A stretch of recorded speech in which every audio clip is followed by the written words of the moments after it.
Hey, welcome to the Growth Cast. We're about to have fun. Yeah.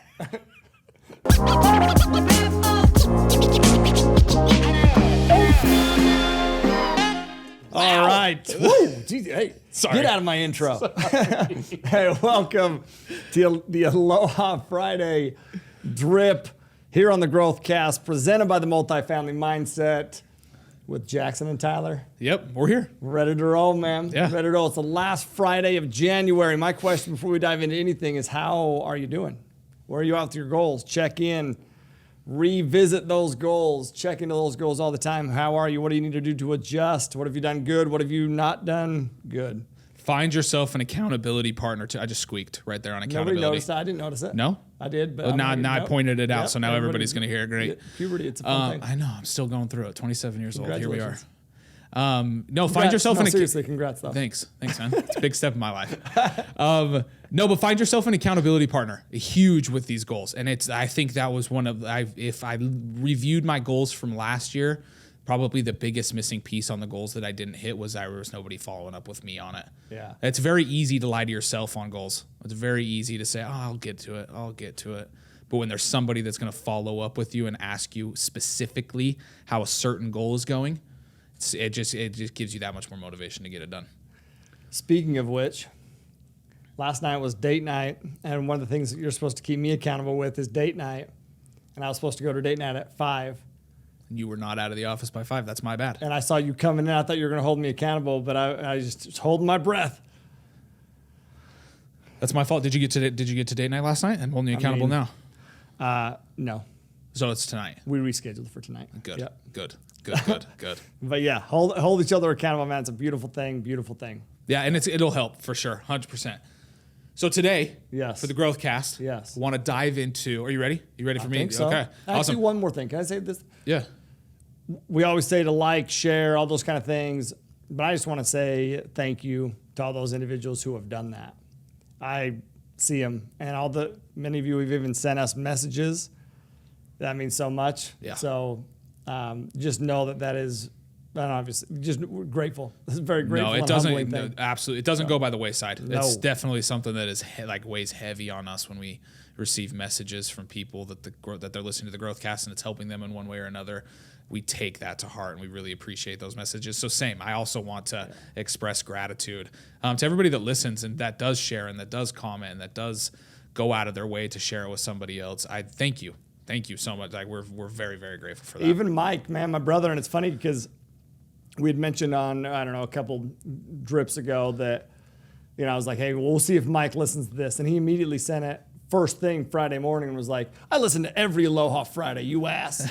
Yeah. And I was like, that made my damn day, dude. It's that awesome. made my day, everyone. I'm so grateful. So anyway. No, yeah, same. what are we talking about? So today I want to talk about, we're going to talk about a real estate topic.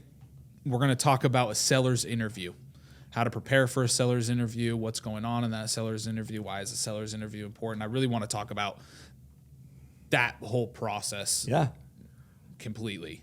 Love it. So yeah, let's dive in there. I know that there's some things that have to happen before you get even to a seller's interview. Sure. We talk about submitting in offers and stuff like that. So that's really where I want to start. Okay. And then so we can kind of understand how to get to a seller's interview. So a quick, brief explanation. When we're looking at a deal, broker sends us a deal. I'll give you this high-level overview to help paint this picture. But broker sends us this deal, usually through an offering memorandum. We take the numbers, because these multifamily properties are valued by the financials, really the income. Yeah. So we need to look at the numbers. That's the first thing. We're going to take those numbers. We're going to plug them into our underwriting template. We're going to see if those numbers are close, if they make sense. If that's a property that we're interested in taking a deeper dive into, if it's possible, we're going to go walk the property or have a team member of ours walk the property, whether that's a property management company or a contractor, or let's say I live there, or I have a partner there, somebody walk the property, get a set of eyes on that. That's going to help you a ton. Really, it's going to help you a ton in the process that you were about to talk about, which is the seller's interview, and just the negotiation process, period. And then you're going to be communicating with the broker throughout that, and then you submit what's called an LOI. LOI stands for letter of intent. That's different. So if you've ever bought a single family property, when you submit an offer, you are submitting a purchase and sell agreement. But the LOI, letter of intent, this is a non-binding letter, which just means you're not legally bound to the terms that are in there, but it does represent your intent to purchase and define those primary terms that you're looking to purchase this property at. So you're covering at least the high level, most important details there before you now start getting into the actual contract. Yeah, so I think we should just point that out really, really quick. Is that's just an extra step in buying that a lot of people don't understand. Apartments. Buying these apartments, yeah, exactly. Is that there's an LOI step there. Yep. You got to create that letter of intent's huge. Is it you that's creating that letter of intent? You know what? Are you creating it? Totally hit my. You think they can hear that? Probably. I apologize. I'm drinking a energy drink. Shout out to Celsius, Live Fit, sparkling, kiwi guava. It gives me some essential energy. It's going to accelerate my metabolism. Ooh. It burns fat. And it burns fat. Look at that. But I apologize. I just ran that right into the mic. Not sponsored by Celsius. Nope, not yet. Not yet. Yet. No, I'm not creating this LOI. Okay. Well, yes, I am. Here's the thing. In the very beginning, I'll tell you this. In the very beginning, you should work with an attorney on your first few. A real estate attorney on your first few. But after that, it's a basic 1 to 2 page document. So after you do the first few, you should absolutely have a good grasp on what terms should be in there. So the first couple, have an attorney draft that, review it with you. We give tons of trainings on that within our network. We have templates and stuff. But after that, you should have a pretty good idea. To be able to do it on your own. Yeah. Can you give us a high-level overview of what terms and things need to be in that LOI? Yeah, for sure. So at the very least, there's going to be the purchase price. Obviously, that's a pretty important aspect of it. Yeah. What are you offering to buy this property at? What kind of loan you're going to use? That's important. Are you going to try to assume their loan? Are you getting new debt?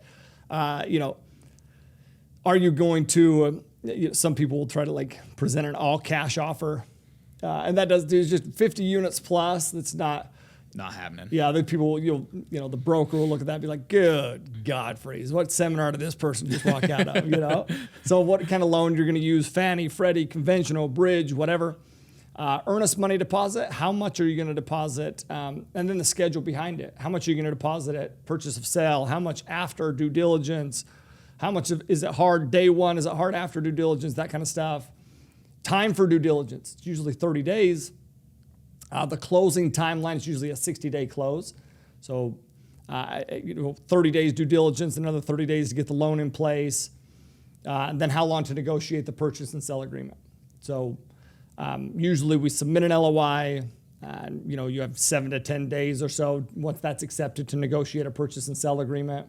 And then if we don't come to terms, then we can we both part ways. So what happens after the LOI? After you submit your LOI, what do we do? What do you do there?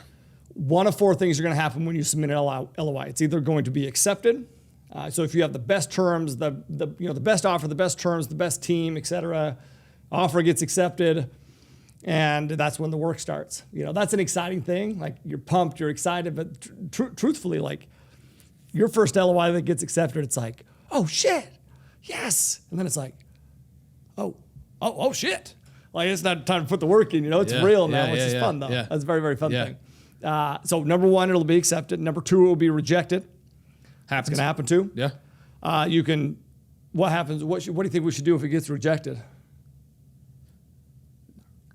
Learn. Yeah, you're going to learn from it. I'm looking for a specific. No, you're definitely going to learn from it. No, but I would say you probably want to reach out and figure out why it was rejected. Totally. You want to reach out, not to try to convince anybody that it should have been accepted. Yeah. But to use it as a learning experience and Totally. figure Learn. out why it was. What's what's interesting is I've seen so many times. I'm telling you, man. People will get. It's almost like they're offended. They're like, "God, what? You didn't accept my offer, whatever." But I'll tell you, I've seen so many people where their first initial offer doesn't get accepted, but they still end up winning the deal because the person who did get accepted ends up falling through during that LOI PSA phase. And if you've maintained a good relationship, they're going to bring it back to you. Yep. So, man, relationships are key. Remember that. So it's either they're going to be accepted, rejected, they're going to counter is number 3. They have a counteroffer that's very, very, very common. It's very rare if that doesn't happen. In fact, if you don't get a counteroffer, it's because you offer too much out the gates, which, don't do that.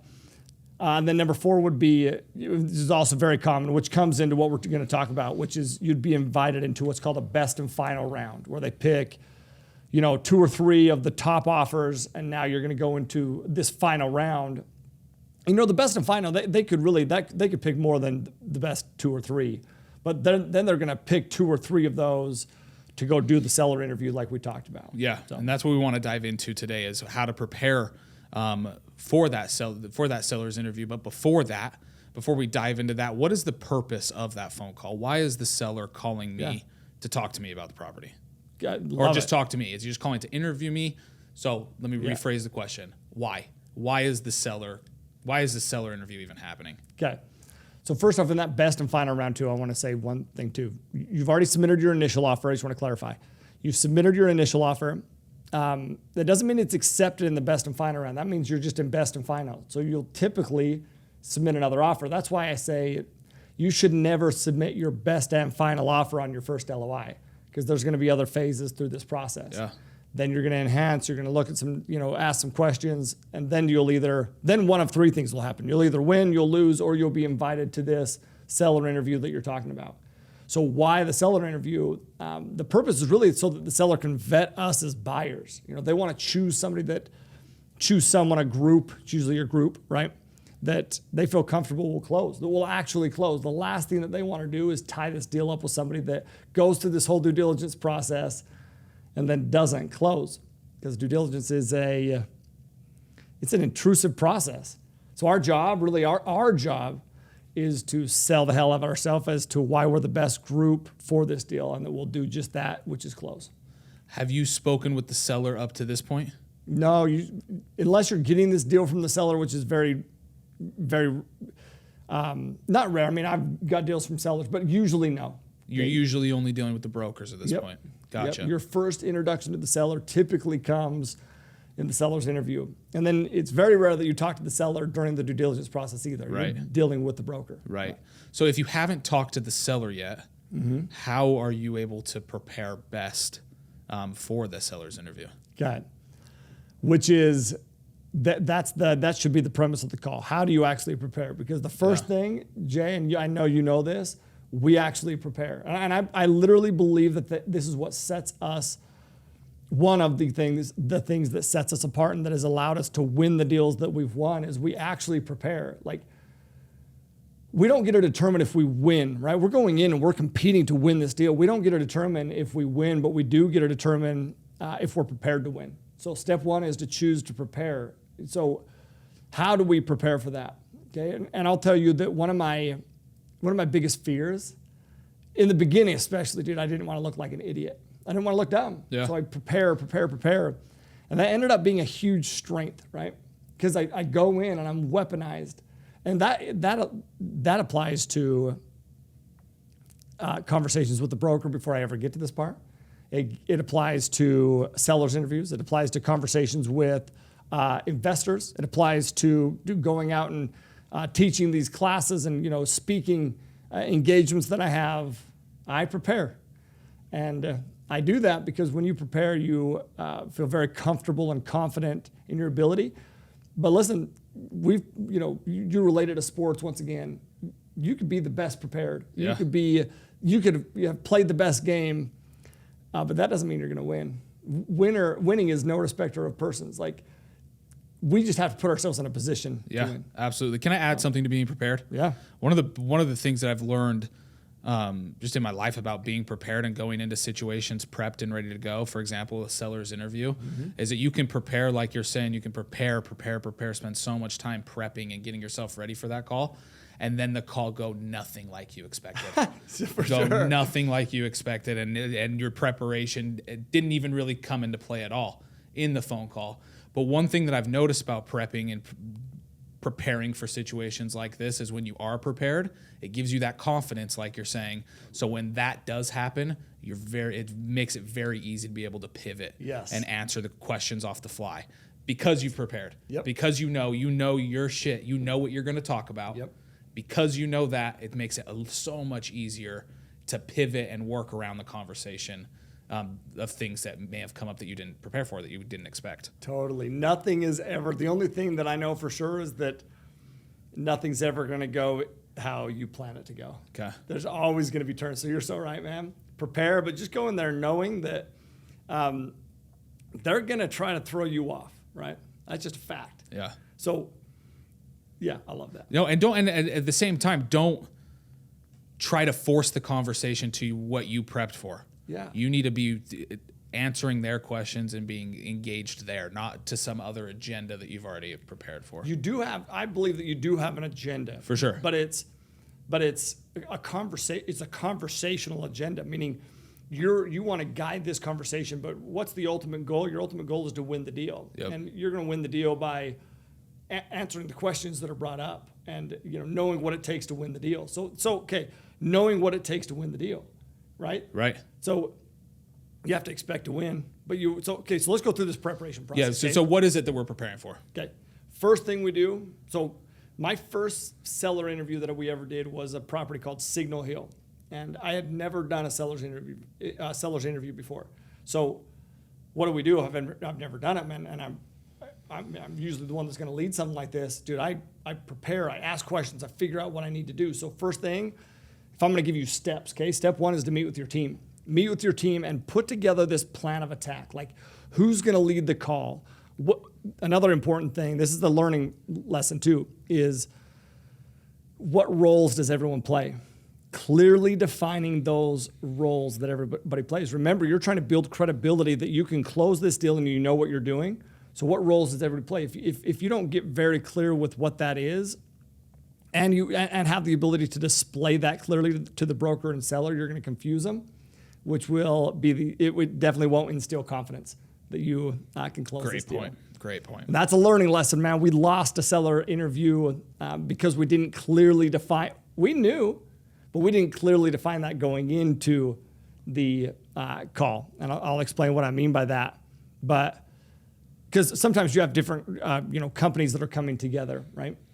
So like us and GLP, for an example. GLP, Greg and Lisa Parrish, we partner with them a whole bunch. We're two different companies, but we partner on deals a ton. Yeah. Well, we need to get very clear on this call of first off, how we present ourselves. This is another lesson too, is if it's GLP and MFCP, how are we presenting ourselves? Well, you pick one company and you present yourselves as that company as a team. Yep. You don't present, hey, this is GLP, Sugo, MFCP. No, you present, this is our team that we are buying these deals together. This person does X, this person does Y, this person does T, whatever it is, right? Present the company, really the team behind it. And the reason that's so important is because they're going to ask you some questions throughout this process. And you need to be very clear with who's going to answer those specific questions. So think about how polished this is, right? First off, you have to have an overall lead of the call. Who's going to lead the call? But then think about how polished it's going to be when they ask a capital raising question and then the lead says, because it's always delegating for that lead takes the call, right? That lead is like, oh, you know what? Hey, Ryan, for an example. Okay, that question, Ryan, go ahead and cover that question. Ryan comes in. All right, hey, my name's Ryan. This is that. Answer the question. Boom. Now they ask a question about underwriting. Okay, hey, that's what I do. This is how I do it. Blah blah blah blah. What about loan details? Well, actually, let's turn it over to Lisa. Lisa, you can go ahead and explain the loan details we're putting together. That's a well-polished team. Yep. But that takes thought and really planning beforehand. Who's going to answer questions about the loan, the capital raise, the underwriting, the business plan, the due diligence process, all that kind of stuff. So that's step one. Yes. Team. Yep. Okay. And have that meeting together with your team. Yeah. It may take one or two meetings to dial that in. Yeah. So. Again, prep. Yep. Again, prepare for these calls. Okay, what's next? I would say flip the script. This is something that I've learned. I really don't even know where I learned this from or where I started implementing this from. Probably a book. Probably. I don't know. I don't even know if I read back in the day when I figured this out. But I'll tell you what it probably came down to was looking dumb, man. So flipping the script, what that means is seeing it from the other person's perspective. Like when I'm going into this, for example, broker calls. When I got into this business and I knew that I was going to be reaching out to brokers, I definitely got trained on what I should be asking a broker. But I wanted to know what the brokers were trained to look for, and what they were trained to look for in investors, what they were trained, what their struggles were, what their questions were, what their concerns were. and I actually called brokers in other markets and interviewed them to, I pretended like I was writing a thesis. And I interviewed them on how do they choose a seller? What are their frustrations? Who do they like to work with? Who do they don't like to work with? Yeah. And I became weaponized. So this flip the script, seeing it from the other person's perspective, flip the script. You do that for so call the broker, speak with the brokers, figure out what the sellers, asking them all the time, hey, what are the seller's needs? What are their concerns? What are their, how can we best present ourselves to the seller to make you look good? Because ultimately that's our job, right? Our job, this broker has vetted us, brought us to this best and final, and we need to make the broker look good. Once again, it's so important to understand that we're not the only one that has skin in the game at this point. Nope. This broker brings a group of buyers that are a shit show on that call. That's going to look bad on the broker. So I want to know, how do I make sure that you look good, dude? What do I need to do? How do I present myself? That shows that you care. Yeah. So flip the script. See it from the seller's point of view. See it from the broker's point of view. Speak to those who have been in a seller's interview before. Signal, hey, man, I've reached out to a bunch. Hey, I've never been in a seller's interview. Tell me about it. What questions did they ask? How did they go about it? What would advice you would give? And then I also want to speak to people who have been a seller in a seller's interview, which now my perspective is it's funny how things change, right? Because now I've been a seller in multiple sellers interviews, and it's just funny to, even though I ask these questions and I try to flip the script before, when you're truly in that position afterwards, I mean, now you see it from a whole new light. Yeah. I believe that you can't truly understand it until you've been a part of something like that. Yeah, it gives you a clear perspective for sure. Totally. For sure. Okay. So you've introduced the team. Yep. You flipped the script. You've talked with the brokers to understand exactly what it is that the seller needs and wants and needs to hear. And really, you're also asking those questions to make sure you can fulfill on those things. Yeah. Right? You don't want to ask those questions, get that information from the broker, say it off to the seller during the seller's interview, but not be able to back it. Yeah. So you want to make sure that you come prepared with the systems. If they have a concern, you address it and say, we'll take care of it. And they ask you how. You better know how. Yeah. You better have those systems in place so good. as well. That's actually what I was just going to say is, like, if you know what they are wanting and you don't know how, well, then it's asking better questions of, well, how can I fulfill them? Mm-hmm. How can we get creative? How can we do this, right? Not how can I answer it to make him want to choose me to buy this property. Oh, yeah. How am I actually going to resolve the concern that he has? Totally. Absolutely. Okay. So the next thing, what's after that?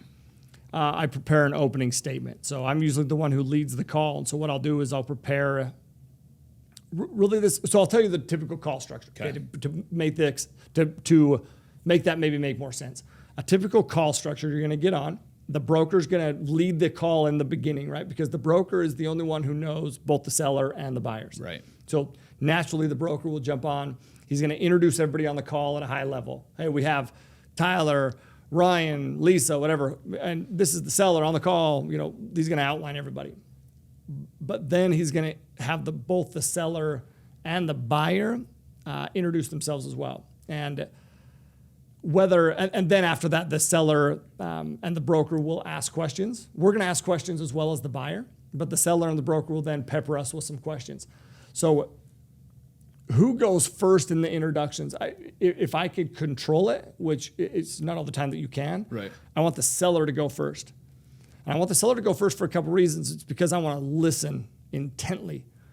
And I'm taking notes. I'm telling you right now, I'm taking notes. I'm not just listening passively, and I'm not just listening hoping I remember. No, I'm listening and I'm taking notes on anything that they said that I may be able to tie back into or relate to or build just alignment. Because your opening statement purpose, and I would say opening statement purpose, but really the whole purpose of the call, you're trying to do a couple things. Credibility, right? Build credibility. Make sure that you're in alignment with them. And I'll give you an example of that. Definitely. And then I call them response blocks. So they're going to have concerns. I want to response block those concerns. And what that means, if you haven't been to any of my sales courses or trainings, I'm not trying to block their response. I'm trying to cover any concerns or questions that I know that they may have before they even have to bring them up. Why? Because that builds credibility and alignment, right? Yeah. So I'll give you an example of alignment before I get into some of those details, okay? Yeah. I told you Signal Hill was a seller's interview, the first one that we did. And I was relentless in asking the broker like what the seller's concerns were, what they were looking for. And ultimately it came down to a couple things. They had never done a call to offers before, which really just means they accept a whole bunch of offers and do this process that we're talking about here. So they were super nervous that they were going to tie it up with somebody who would, maybe they had the highest price offer, but that those people wouldn't end up closing. They're Gotcha. very nervous about that because to put this into perspective, if that happens, it goes 2-3 months, and now they have to go back and put that property back on market. Well, now you're in a weak position because everyone has, most of us have already seen this at this point. So it's like, okay, what happened here, you know? Yeah. So That circles back to having the relationship with the broker. yes. Circles back there to get those offers yet again. And dude, it's asking. You're not just going to call and be like, all right, tell me what the seller's concerns and needs are. I'm taking notes. You have to ask pretty specific questions because it's not that the broker not all the time doesn't want to tell you what those are. Sometimes the broker maybe hasn't even thought through really what that is. Yeah. So the broker needs to identify some of those things and help you do that. The broker's going to help a ton too because they're going to have an idea of all of the offers that they have. Yep. They want it to close too. Yeah. They want it to close, so they're going to have that same concern that most sellers are going to have: is it going to close? Yeah, And because if the deal doesn't close, brokers don't get paid. Mm-hmm. Yep. so Signal Hill, they wanted to make sure that person could close. So I knew that we needed to come in with an offer or with something that would let them know that we were going to do that. And that's a very common one though, first off. That's probably the most common concern. Number two, for that specific seller on Signal Hill was his baby, man. It is his baby. Yeah. He wanted to make sure whoever took this property over was going to maintain the reputation that they put in place. And we huge. usually always rebrand. It's a very common process. We rebrand the property. And they're going to ask you some of your business plan questions. And sometimes a rebrand is positive for them because maybe they have other properties and they want to make sure that you're rebranding the property so that it doesn't confuse anybody else with their other properties. So I know now on this one though that he knows that this is his, I know that this is his baby. So what do I want to do in my opening statement? Well, first off, I want to talk to him about where I'm at a high level here, okay? Where we're sourced. As I'm introducing myself and the team, I want to weave in there how we're coming up with the money, all these things that we're going to close. And then I also am going to weave in, once again, I know up front that his concern is, or his worry is, can we close and can we, are we going to maintain reputation? So how do I do that? Number one, I tell them exactly where we're getting the debt, equity, all those kind of things from before they even have to ask. And then number two is I show humility. And what that is I show interest in what he's done. Hey, man, I got to tell you before, whether this is the right time to do this or not, maybe it's at the end of the call, I'll let you kind of decide that, but you have a great reputation on this property. And it's not always the case that we buy a property that has the reviews and the background and the reputation that your property does. So I would love to pick your mind on how you maintained that reputation. And if you were to continue holding this property, what would you do on the property? I would love to pick your mind. I mean, I've been doing it for a while, but you've been doing it longer than I have. I would love to learn from you and how you operate here in Statesville in your market. It's humility. It's showing interest. And that's not fake. That's real. Why wouldn't I want to know those things? Yeah. You know that I love to learn from anybody. Yeah. And that's ultimately how we won that deal. That's awesome. Yeah. What does that do for the seller? Why does the seller care about any of this that you're going over? Well, a lot of reasons. You're talking about it depends. There's different reasons why they care about different things, right? So you have your background questions, for an example. Your background questions, meaning how much real estate do you hold? What's your experience? Where are your properties that you currently own? Are you working on other deals? Who's your team? That kind of stuff just shows credibility that you can actually close a deal. It's not your first rodeo. Other questions like your business plan, they care about that because, because of what we just talked about. Maybe they want to know, are you going to maintain the reputation? But a lot of the times it's because they want to know, like, is your business plan actually like in line? Is it sound? Have you accounted? Do you know that there's deferred maintenance on this property? Have you walked the property? Do you plan on doing rehabs? How much money have you put together for your capital improvement budget? Because they know what needs to be done. And they know that if you have an accountant for that, then you're probably going to get into due diligence. You're going to identify it at that point, and then you're going to try to retrade. So if they can ask me so I'm telling you from a seller, as a seller in a seller's interview, okay. When I'm asking those types of questions and I'm getting specific with what their business plan is, and they're telling me those kind of things, I have a very good understanding of number one, also credibility. Do they know what they're doing? Have they planned properly? And number two, like, are they going to be blindsided by things on this property that they didn't see because maybe they're inexperienced?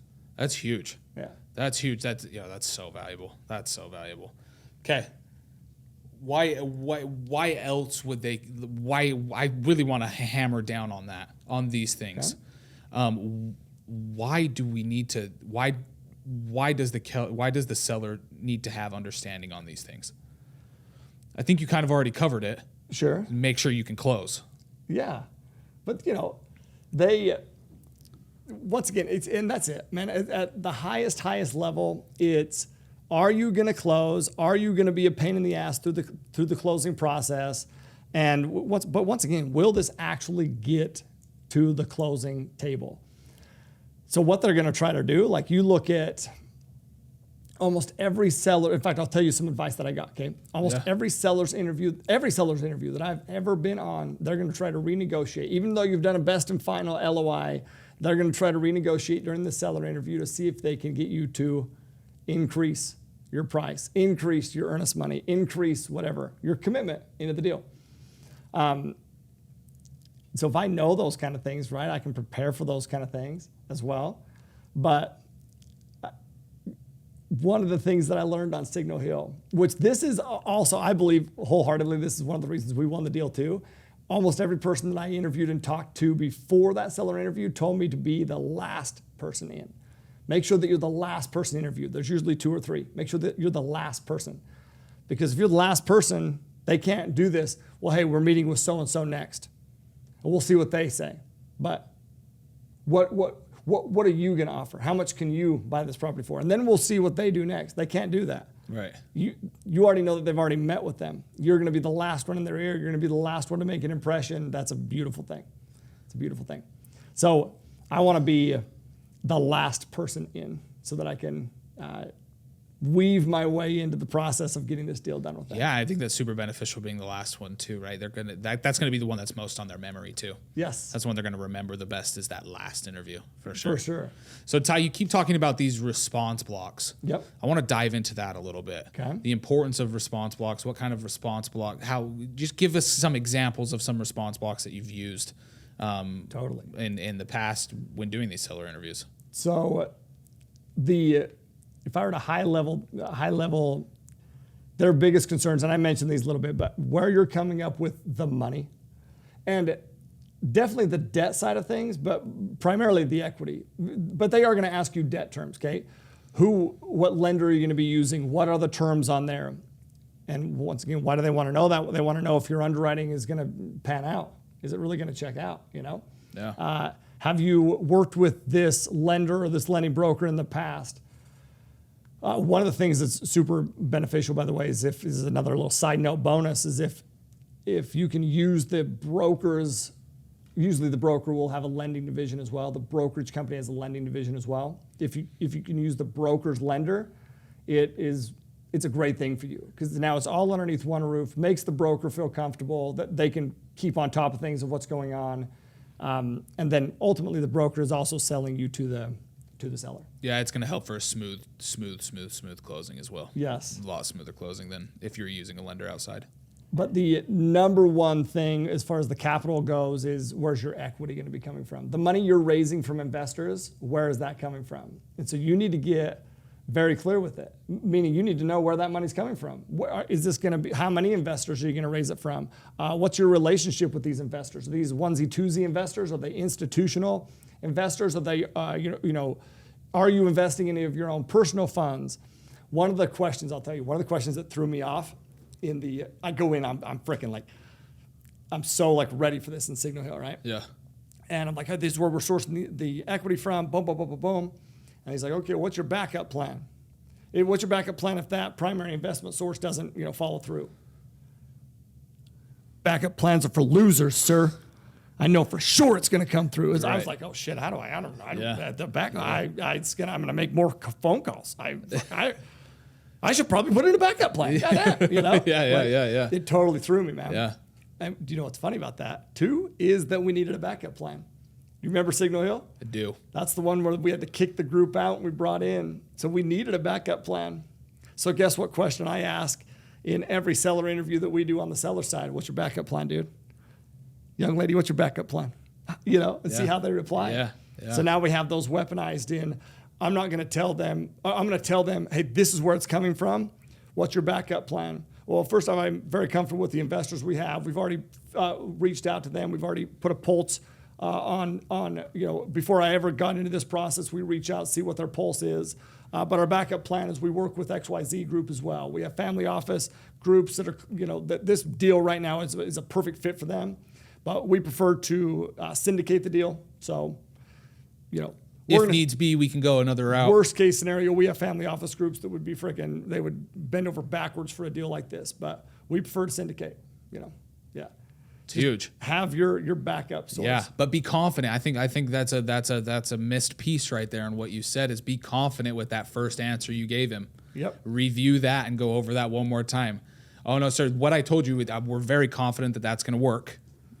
But it's not our first rodeo. Yeah. We've done this before, but we do have a plan B, just in case something goes super crazy. Let me tell you how, because sometimes, even if you're confident, you can appear physically like you're not confident. So I'll give you a hack for everyone that's on this call right now, okay? It's a podcast. Oh, podcast. Sorry, my bad. Talking about the seller's call. But this is in anything, dude. This is in anything.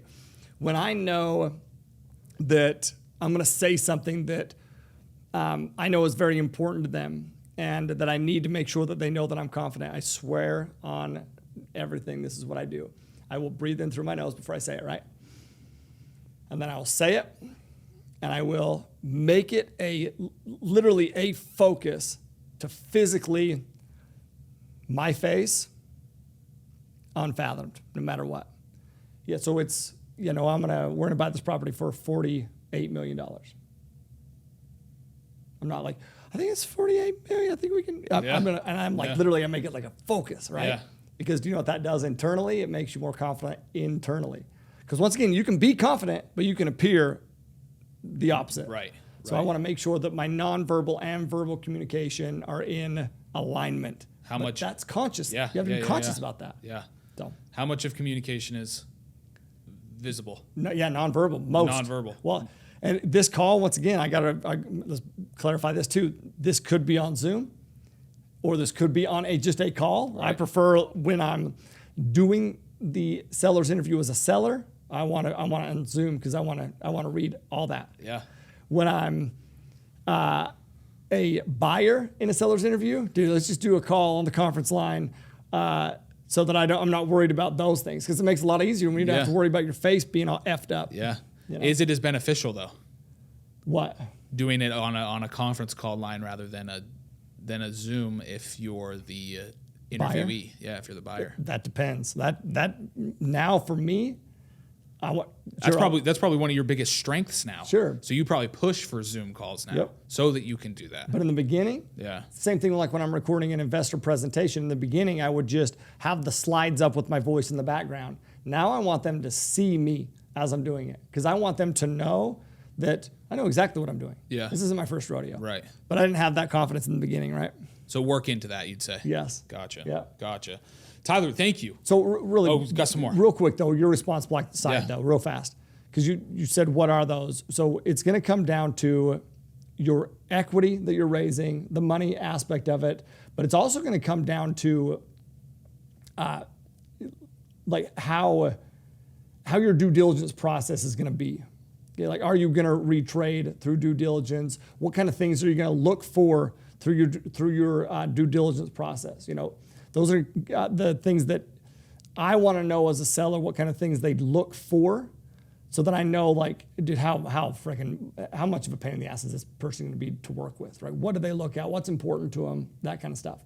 But I'll tell you one more thing before we wrap it up, which is, actually, I'm going to give you 2, but 3. Shit, let's go 5. All right. This is a bit of advice, which is sometimes, I'll just give you this experience, okay? We go into this interview, it's called Summit at Landry Way. And I can't remember, I think I've mentioned this on one of the podcasts, but we're competing against a big group, Blackstone. Yep. But regardless, not even, don't even paint that picture there. I'm going to tell you that I knew going into this that we had just backed out of a deal in that exact same market, not with the same broker, but in that same market. And so I have no idea if they know that or not. And a lot of people would tell you to don't bring it up don't make an issue out of something that already isn't an issue. But if you don't know if they know it, and you're wondering if you're going to bring it up, internally your confidence is going to be low because you don't know. Does this person know or do they not know? Think about, like, have you ever told a lie before? Never.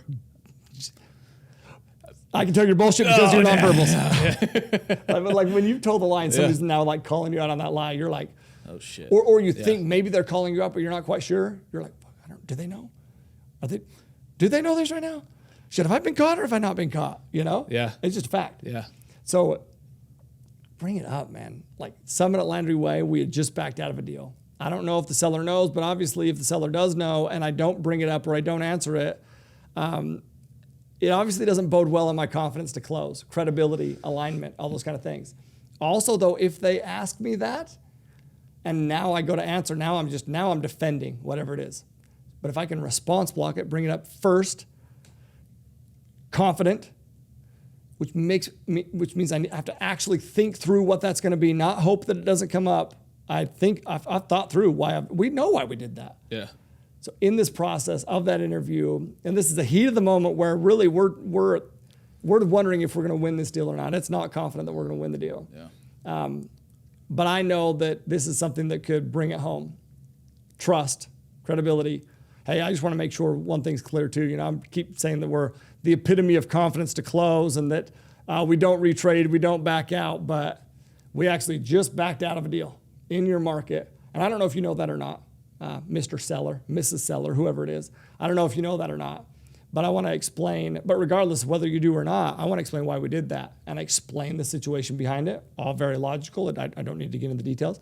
Explain the details. Now all of a sudden, it was like literally you could feel, see, hear in the seller's responses. He did not know, by the way, but it was completely against the grain of what anybody else on that seller interview would ever bring up. Which means trust. You could see it, dude, in how we replied to the rest of the questions. All of a sudden, there was trust there. Because if I'm going to bring that up, well, most people wouldn't, but I do because I'm confident, once again, in why and how we did that. And once again, we won that deal. I think a huge part of that, too, bringing up concerns rather than waiting for them to bring them up, it makes it so much more real, right? You're not just sitting there talking about butterflies and rainbows and unicorns. You're going to talk about the realistic facts of doing multifamily real estate. Yes. Sometimes this does happen. Let me explain why this happened, so you can get a good understanding of that. And listen, my priorities aren't what they say they are. They're what I actually do. Right. And so if I'm telling you that, we're trustworthy, we work through the deal, we don't retrade, we don't do these kind of things, that's all just lip service, dude. Right. But then if I can show you that, no, I really care about relationships, I really do X, Y, Z, whatever it is, which is trustworthy, what we're just talking about. Well, dude, that's what you actually do. That's what your priorities are. And if you can show them that, that's huge. Huge. Yeah. So valuable. So valuable. Ty? One more bonus. Oh, Sorry, yes. I told you I'd give you one more bonus, that's right. which is to use a recorded line, man. Because you want to, everything is learning. There's going to be times you're going to get on there and probably your first seller interview, you're probably going to lose. Who knows? You have to go in there and expect to win. You have to expect to win. I mean, if you're going to win, you have to expect to win. Right. But if you don't win, well, then how beneficial is it to be able to go back on that recorded line And if it's the broker's line, make sure that they send you a recording. You want to learn from it. Yeah. You can review, see how you sound, see how you answer those questions, see how your opening statement went. Did you weave those things in? Did you skirt different issues? You're going to learn from it. You're also going to see if there's any miscommunication on that call. Was the pass off between your team members, was it good or was it shaky? There also might be some legal things. Like maybe we said on this call that we're going to do X, Y, Z, but then we get into the negotiation process and they're going a different direction. Well, to be able to come back to the call and be like, hey, no, here's the call. You go take a look and or take a listen, and this is where we said this. Also with negotiations, hey, no, on the call you would mention this. Or I go back and I listen and I'm like, man, you know what? I could bring up this. They can use that. Yes. Yeah. Yeah. Yeah. I think a lot of times people think recorded lines are for liability, which they are. You should always have your phone calls recorded just in case, like what you're saying. Sure. But it's even a bigger tool. And I've seen you so many times reviewing phone calls, reviewing those, listening to those because of how big of a learning opportunity that it can be. You're going to be the biggest critic on yourself. Yep. So you can learn from you. One of the people you can learn most from is you and totally. your experiences. Totally. So yeah, that's so crucial, so valuable. Ty, this was awesome. Good. This is an awesome episode. We covered some great things. But the biggest thing I think that we could take out of this episode is making sure you're prepared for these seller interviews. Totally. Making sure you go in with notes ready. I wanted to ask you, is that something you do? Do you take notes? Do you want to see one? Yeah. I mean, I know this is a podcast, but we record too. Should I show the camera? Yeah. I don't know if this is the camera, but this one's Summit at Landry Way. These are my bullet points of what I'm going to cover. And I'm not going in there reading a script, but this is a bullet point of the things that I need to cover on there. I even have different questions that I'm going to ask. Ty, say that one more time. You weren't in the mic, so I don't know if it got picked up. What's on your stuff? Look, this is athletic. You got to lean into the mic, but you got to lean forward to the camera. Podcasting is a sport. Oh, jeez, dude. Jeez, hold on to this. You hold on to this. Hold on. Now, what am I supposed to say again? What you were saying about that? Prepare. There's a bunch of things on here. I'll tell you what's on here. You have names, everyone's names. Dude, that's also important, by the way, because, and I might not know, a lot of times I don't know the seller's name. I definitely want to know the seller's name before, but you'll see on there, what do I have? Everybody's name. You have the broker's names, the seller's names. But then the seller, there was a question mark because I didn't know the seller's name going in. Yeah. So what am I going to ask? Or when he's introducing everyone, what am I doing? I'm taking notes of what the seller's name is. You know what it is? Well, I'm not going to say it, but it's on there, right underneath it, right underneath the question mark. Because once again, I'm taking notes as we go through different areas of concern that they may have. One of those is what I just talked about when we backed out of a deal. Funding, where are we getting our funding? So I bullet pointed very, very, very clearly. Is that clear on there where our funding? Yeah, that's hard not to follow. Not just do I know where it's coming from? I've actually thought through and prepared how to explain where it's coming from, because that's important. Huge. How to actually explain it clearly and concisely. How we're qualifying for everything. This was a big deal. So, hey, do we have the liquidity? We needed about $5 million liquid. Yes, this is what we have liquid. And the different accounts, not just do we have it, but the different accounts of where it's at. And then different questions. These are questions that I wanted to ask them, which that could be a whole nother call of, we have questions that they're going to ask us. And I have a whole list of those too. Once again, that's how we flip the script. But I also have questions that I want to specifically ask them. So valuable. So valuable. I mean, if you didn't understand how valuable that just was, definitely go back, re-listen wherever it is that you're listening or watching. That's how Tyler does these seller interviews. And Tyler has won multiple properties, 200 million in assets of close to 2,000 units. Because of his preparation in these seller interviews and why he's able to win the sellers over, win the brokers over to be able to win these deals. So huge, so valuable. Definitely take notes on that. I can't express that enough. As we wrap up these Aloha Friday episodes, Yep. Is there anything else you want to add before we jump into the Hawaiian value? No, I don't think so, man. It's so valuable, this call. Or this is podcast. We should put together like we should put together an outline. Let's put together like an outline of like those bullet points of like what I prepare for on there, what my outline looks like. Yeah. And we'll provide it in the show notes. Is that cool? Deal. I'll send over some stuff to you for sure. Yeah, for sure. So, Let's do it. So the Hawaiian value. Hawaiian value. Okay. The Hawaiian value is, I think, hopefully I pronounce it right, but ko'ono-ono. And ko'ono-ono means prosperity. Okay. Prosperity. And I'm going to tell you one of the best ways, and prosperity means, well, it's a state of being prosperous. And that could be money, but it's not always money, man. Prosperity can mean in literally everything. Wealth, certainly. Success, happiness. You're prosperous. You're living a prosperous life. And do you want to know how you live a prosperous life? There's a lot of ways. But one way is that you prepare to live a prosperous life. You prepare, you identify what's important, you identify things you can do, you identify your strengths. Don't just look at the strengths of others. Don't just look at your weaknesses. Identify your strengths. And as you do that, as you prepare for future achievements, you do that by taking small, consistent actions every single day that will lead to ko'ono-ono, which is prosperity. That's why at the very beginning of the call, when I say, hey, where are you at with your goals? Have you checked in? The most successful people that I've ever studied have the ability, or the habit, I would say, to check in, like, dude, daily, hourly on where they're at with their goals. Most people check in every year. Successful people check in every quarter. Highly successful check in every month. But man, those 1% of the 1%, they check in every day and every hour of the day of where they're at to make sure that everything they're doing is in line with prosperity. I love it.